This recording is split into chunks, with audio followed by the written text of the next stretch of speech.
राजधानी रायपुर में आपराधिक गतिविधियां कम होने का नाम नहीं ले रही हैं। आए दिन अपराधों की संख्या में बढ़ोतरी देखने को मिल रही है। पिछले 1.5 महीने में आपराधिक गतिविधियों की संख्या बढ़ी है और महिलाओं के प्रति आपराधिक घटनाओं में भी बढ़ोतरी देखने को मिल रही है।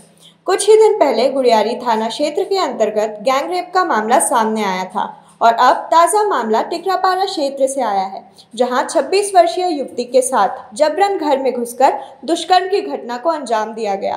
पुलिस ने आरोपी अभिषेक दुबे को गिरफ्तार कर लिया है।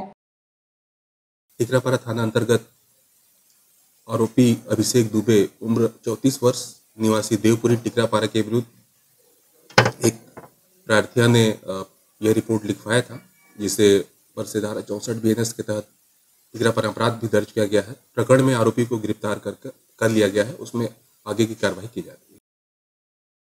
रायपुर से राघवेंद्र पांडे की रिपोर्ट।